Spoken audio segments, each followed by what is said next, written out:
Hello दोस्तों, तो आप सभी का स्वागत है हमारे यूट्यूब चैनल शिक्षा शिखर में। दोस्तों, आज हम कक्षा 10वीं के विज्ञान विषय के दूसरे अध्याय अम्ल, क्षार एवं लवण को स्टार्ट करने जा रहे हैं।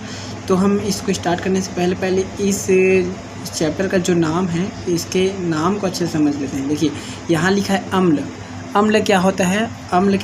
अम्ल वह पदार्थ है जो जल में H+ आयन देता है, या पुराने शब्दों में या पुरानी कक्षाओं में हम क्या बोलते थे इसे, वे चीज़ जो स्वाद में खट्टे होते हैं उसे हम अम्ल बोलते हैं। लेकिन स्टैंडर्ड जब हमारा स्टैंडर्ड बढ़ता है तब इसका परिभाषा भी बदल गया है। जल में H+ आयन देने वाले वे पदार्थ जो जल में आयनित होकर H+ आयन देते हैं अम्ल कहलाते हैं। जैसे देखिए, उदाहरण में क्या है हमारा HCl, सल्फ्यूरिक अम्ल और नाइट्रिक अम्ल।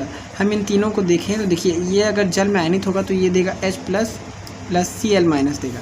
ये क्या देगा? ये देगा H2+, इस प्रकार से देगा, H2+ देगा, और ये देगा सल्फेट 2-, और ये क्या देगा? ये H+ देगा और प्लस नाइट्रिक माइनस देगा।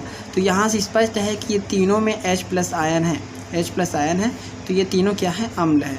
तो इस प्रकार जो जल में आयनित होकर H+ आयन देता है उसे हम क्या बोलते हैं? उसे हम बोलते हैं अम्ल। दूसरा है क्षार। क्षार क्या होता है? क्षार वह पदार्थ है जो जल में आयनित होकर OH- आयन देता है। उदाहरण के लिए सोडियम हाइड्रोक्साइड, पोटेशियम हाइड्रोक्साइड और अमोनियम हाइड्रोक्साइड। अगर हम इन तीनों को देखें और इन्हें जल में आयनित करें तो देखिए ये क्या होगा? ये सोडियम प्लस और OH- में टूटेगा, प्लस और OH- में टूटेगा। ये अमोनियम प्लस और OH- में टूटेगा। तो यहाँ से स्पष्ट है कि इन तीनों को आयनित करने पर ये जल में OH- आयन में टूटते हैं, इसलिए क्षार है। ठीक है, ये हो गया अम्ल, ये हो गया क्षार। अब हम लवण देखते हैं। लवण क्या है? तो लवण वह पदार्थ है जो अम्ल और क्षार के परस्पर अभिक्रिया से परस्पर क्रिया करने से प्राप्त होता है। अम्ल और क्षार के परस्पर अभिक्रिया करने से लवण प्राप्त होता है। ठीक है, जो प्राप्त होता है उसे हम लवण कहते हैं। तो ये तो हो गया अम्ल, क्षार एवं लवण। अब हम चैप्टर पे चलते हैं। देखिए, हमारे आसपास बहुत सारे पदार्थ में अम्ल पाए जाते हैं। जैसे इमली में टाटारिक अम्ल पाया जाता है, सेब में मैलिक अम्ल, सिरका में एसिटिक अम्ल। दोस्तों, एसिटिक अम्ल के बारे में आप अगली कक्षाओं में अच्छे से पढ़ेंगे। और ये होगा टमाटर में ऑक्सैलिक अम्ल। इसी प्रकार चूना में ये अम्ल नहीं है, ये क्षार है। चूना में कैल्शियम हाइड्रोक्साइड पाया जाता है। खाने की सोडा में सोडियम हाइड्रोजन कार्बोनेट पाया जाता है। प्रति अम्ल एंटीसिड मैग्नीशियम हाइड्रोक्साइड पाया जाता है। कपड़े धोने का सोडा जो होता है उसमें सोडियम कार्बोनेट पाया जाता है। तो ये जो है अपने आसपास मिलने वाली कुछ ऐसे पदार्थ हैं जिनमें ये प्रकार के अम्ल और इस प्रकार के क्षार पाए जाते हैं। अब हम नीचे देखते हैं। इन अम्लों के अतिरिक्त कुछ खनिज अर्थात जमीन से प्राप्त होने वाले, और अकार्बनिक अम्ल अर्थात अकार्बनिक जिसमें कार्बन अनुपस्थित हो, अर्थात जो C होता है कार्बन वो अनुपस्थित हो। जैसे नाइट्रिक अम्ल, इसमें देखिए कार्बन नहीं है, ये नाइट्रिक अम्ल है। सल्फ्यूरिक अम्ल, इसमें कार्बन नहीं है। हाइड्रोक्लोरिक अम्ल, ये क्लोरीन, ये हाइड्रोजन हाइड्रोक्लोरिक अम्ल। इसी प्रकार क्षार में अमोनियम हाइड्रोक्साइड हो गया, सोडियम हाइड्रोक्साइड, पोटेशियम हाइड्रोक्साइड, जो कि मैंने अभी आपको उदाहरण में समझाया था। अब हम आगे चलते हैं। दूसरा टॉपिक है कैसे करें अम्ल और क्षारक की पहचान। जो अम्ल होता है और जो क्षार होता है, हम कैसे पहचाने कि कौन अम्ल है, कौन सा पदार्थ क्षार है। तो इसके लिए एक उपाय है। वो उपाय क्या है? तो देखिए, लिटमस पेपर, दो प्रकार के लिटमस पेपर होते हैं। एक नीला लिटमस पेपर और एक लाल लिटमस पेपर। जब नीले लिटमस पेपर में हम अम्ल को डालते हैं, जब कुछ इस प्रकार का नीला लिटमस पेपर होता है, मैंने देखा है, जब ऐसा नीला लिटमस पेपर होता है और इस नीले लिटमस पेपर में हम जब अम्ल की कुछ बूंदें डालते हैं, तो जहाँ तक हम अम्ल की बूंदें डालते हैं उतना भाग क्या हो जाता है? उतना भाग हो जाता है अपना लाल। क्या हो जाता है? नीला लिटमस पेपर में जब अम्ल डालते हैं तब वह लाल हो जाता है। तो इस प्रकार हम कह सकते हैं कि नीले लिटमस पेपर में कोई पदार्थ अगर हम डालते हैं और नीला लिटमस पेपर यदि लाल हो जाता है तो ये पदार्थ हमारा क्या है? ये हमारा पदार्थ क्या है? ये पदार्थ हमारा अम्ल है। ठीक है, इस प्रकार हम अम्ल की पहचान कर सकते हैं। अब ठीक इसी तरह देखिए, एक लाल लिटमस पेपर होता है। मान लेते हैं ये लाल लिटमस पेपर है। इस लाल लिटमस पेपर में यदि किसी पदार्थ को डालें और जहाँ तक इसे डाला जाता है वहाँ तक इसका रंग हो जाता है नीला हो जाता है। तो हम इस प्रकार हम कह सकते हैं कि डाला गया पदार्थ क्या है? डाला गया पदार्थ हमारा है क्षार। ठीक, तो इस प्रकार हम अम्ल और क्षार की पहचान कर सकते हैं। इसके अतिरिक्त कुछ और चीज़ें होती है जैसे जैसे देखिए वो अपने गुणों और रंग में परिवर्तन करके अम्ल और क्षार की पहचान करने में हमारी सहायता करते हैं। जैसे गुड़हल हो गया, लाल पत्ता गोभी हो गया और हल्दी हो गया, इसे आप ध्यान रखिएगा, हल्दी हो गया। तो ये जो चीज़ें हैं, ये चीज़ें हमें अम्ल और क्षार के पहचान करने में सहायता करते हैं। तो ये हो गया हमारा नेक्स्ट टॉपिक। अब हम आगे चलते हैं। दोस्तों ये छोटा सा क्रियाकलाप है, आप इसे पढ़ लीजिएगा और ये आप पढ़ ही लीजिएगा क्योंकि ये इंपॉर्टेंट हो सकता है। लिटमस पेपर किसके बनाया जाता है? तो लिटमस पेपर विलयन रंजकों का मिश्रण होता है जो लाइकेन से प्राप्त किया जाता है। हम नेक्स्ट टॉपिक में चलते हैं। देखिए हम चलते हैं अम्ल के गुणधर्म की ओर। देखिए अम्ल एवं क्षारक के रासायनिक गुणधर्म, जिसमें हम सबसे पहले अम्ल के गुणधर्म पढ़ेंगे, उसके बाद क्षारक के गुणधर्म पढ़ेंगे। और अम्ल के गुणधर्म में हम पहला पढ़ेंगे है अम्ल का धातु के साथ अभिक्रिया। ठीक है, एक हम अम्ल लेते हैं, इस प्रकार हमने अम्ल लिया, अम्ल का हमने धातु से अभिक्रिया कराया तो क्या बनेगा? हमारा बनेगा लवण बनेगा, प्लस हमारा हाइड्रोजन गैस मुक्त होगा। अब हम उदाहरण देख लेते हैं। अम्ल ले लेते हैं हम HCl, कोई सा भी अम्ल ले सकते हैं आप HCl की जगह। धातु हम क्या ले सकते हैं? हम धातु सोडियम, जिंक, एल्यूमिनियम जो भी ले सकते हैं। हम यहाँ एग्जाम्पल के लिए ले रहे हैं जिंक ले रहे हैं। और ये जब क्रिया करेंगे तो देखिए ये जिंक क्या होता है? ये जिंक होता है प्लस, और इसको अगर हम तोड़ेंगे तो ये H होगा प्लस और ये होगा Cl माइनस। देखिए इसको कुछ इस प्रकार तोड़ सकते हैं, H प्लस होगा, Cl होगा माइनस। और ये क्या होता है? ये हमें पता है ऑलरेडी प्लस होता है। तो ये प्लस इस माइनस से क्रिया करके क्या बना लेगा? Zinc chloride. ठीक है, ये बना लेगा जिंक क्लोराइड और बनेगा अपना हाइड्रोजन गैस मुक्त होगा। ठीक है, यहाँ एक छोटी सी चीज़ और, ये जिंक 2+ बनाता है, जबकि यहाँ पर Cl 1- बना रहा है।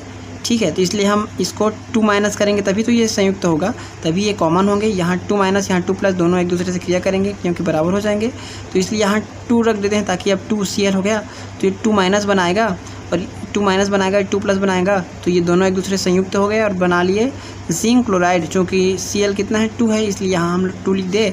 और हमारे पास यहाँ क्या बचा? 2Cl तो निकल गया, अब हमारे पास H2 बचा और H2 को हमने यहाँ लिख दिया जो कि गैस है और जो कि गैस के रूप में उड़ गया। तो ये हमारा हो गया अम्ल का धातु के साथ क्रिया। अम्ल के धातु के साथ क्रिया कराने पर हमारा लवण बनता है और हाइड्रोजन गैस मुक्त होती है। उदाहरण के रूप में हमने HCl लिया और जिंक के साथ क्रिया कराया, जिंक क्लोराइड बना और ये अपना बन गया हाइड्रोजन गैस। नेक्स्ट टॉपिक है, नेक्स्ट अम्ल का लिए हम लेते हैं, नेक्स्ट गुण लेते हैं अम्ल का कार्बोनेट व हाइड्रोजन कार्बोनेट के साथ अभिक्रिया। ये वाला टॉपिक आपके बुक में दिया है, आप इसे पढ़ लीजिएगा, मैं इसे एक्सप्लेन कर दे रहा हूँ सीधा। ठीक है, अम्ल का किसके साथ अभिक्रिया? अम्ल का कार्बोनेट या हाइड्रोजन कार्बोनेट के साथ अभिक्रिया कराने पर। तो दूसरा है हमारा दूसरा गुण है अम्ल का धातु कार्बोनेट या धातु हाइड्रोजन कार्बोनेट। क्या? धातु कार्बोनेट या धातु हाइड्रोजन कार्बोनेट के साथ अभिक्रिया कराने पर। ठीक है, तो देखते हैं हम अम्ल का कार्बोनेट, धातु कार्बोनेट ना, और या अम्ल का धातु हाइड्रोजन कार्बोनेट।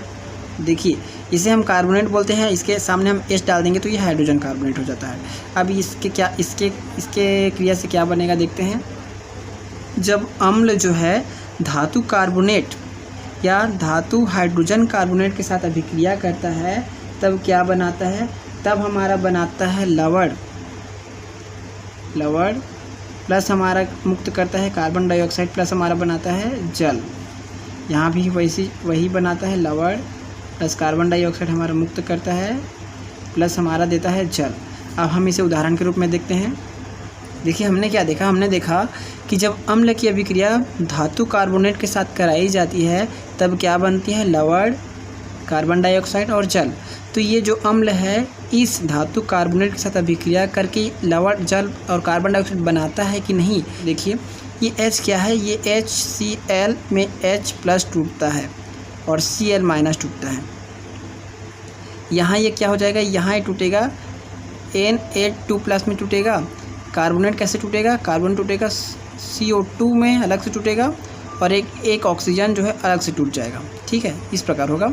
तो अब इतना को देखिए यहाँ पर ये 2+ में है। ठीक है, ये 2+ में है जबकि ये 1- में है, तो हम इसे 2 ले लेंगे तो ये 2- हो गया। अब ये और ये क्रिया कर लेंगे तो क्या बना लेंगे? 2NaCl। ठीक है, ये अब बन गया अपना लवण। अब देखिए अब हमारे पास क्या क्या बचा? हमारे पास बचा कार्बन डाइऑक्साइड, ये 1- है ना, ये एक माइनस है और ये 2 हाइड्रोजन बचा है, एक 2 माइनस बनाता है और ये अपना क्या बचा है 2 प्लस बचा है, 2 प्लस। ठीक है, अब अपना कार्बन डाइऑक्साइड बचा, कार्बन डाइऑक्साइड बच गया, ये मुक्त हो जाएगा। अब हमें चाहिए जल। जल कैसे मिला?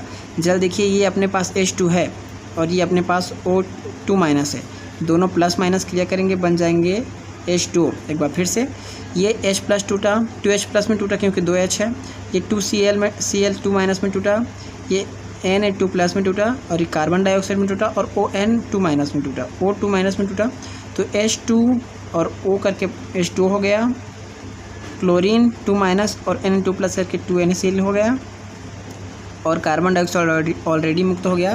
तो देखिए अम्ल जो है धातु कार्बोनेट के साथ अभिक्रिया करके लवण बनाता है, कार्बन डाइऑक्साइड मुक्त करता है और जल बनाता है। अब हमने ये भी पढ़ा कि जो अम्ल है वो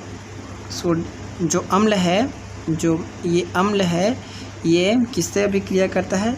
ये अभिक्रिया करता है फिर से धातु हाइड्रोजन कार्बोनेट वाला भी हमने देखा। तो अब इस स्थिति में ये क्या करता है अभी हम देखते हैं। इस स्थिति में भी यही बनाएगा, कैसे देखते हैं। देखिए यहाँ हमने 2HCl लिया तो ये बनाएगा H2 प्लस, Cl क्या बनाएगा 2Cl2 माइनस बनाएगा, Na क्या बनाएगा Na प्लस बनाएगा। ठीक है, ये क्या बनेगा, ये अपना बन जाएगा CO2O माइनस बनेगा। ठीक है, अच्छा ये 2 नहीं रहेगा ना, ये खाली H प्लस बनाएगा और ये Cl ओनली माइनस बनाएगा, 2 माइनस नहीं बनाएगा, Cl माइनस ही बनाएगा। तो अब देखिए ये हो गया H प्लस, ये हो गया Cl माइनस, ये हो गया Na प्लस, ये हो गया कार्बन डाइऑक्साइड और O माइनस हो गया और एक ऑलरेडी क्या बच गया अपने पास, एक बच गया हमारे पास H, ये H भी बन गया अपने पास H प्लस में टूट जाएगा। तो अब देखिए ये और ये तो क्रिया करके सोडियम क्लोराइड बना लेंगे, जो कि क्या है अपने पास है लवण मिल गया। अब अपने को कार्बन डाइऑक्साइड चाहिए, कार्बन डाइऑक्साइड भी मिल गया, प्लस कार्बन डाइऑक्साइड भी मिल गया जो कि मुक्त हो गया। अब हमारे को जल चाहिए, तो देखिए ये एक H प्लस है, एक H प्लस है, 2H प्लस हो गया, H2 प्लस हो गया और ये जो है 2 माइनस बनाता है, ऑक्सीजन जो है 2 माइनस बनाता है, आपको पता होगा। तो H2 प्लस और O2 माइनस दोनों क्रिया करके क्या बना लेंगे H2O, क्योंकि H का 2 संयोजकता प्लस में है और ऑक्सीजन का 2 संयोजकता माइनस में है। इस संयोजकता अगर आपको समझ नहीं आ रहा होगा तो मैं आने वाले वीडियो में अच्छे से एक्सप्लेन कर दूंगा।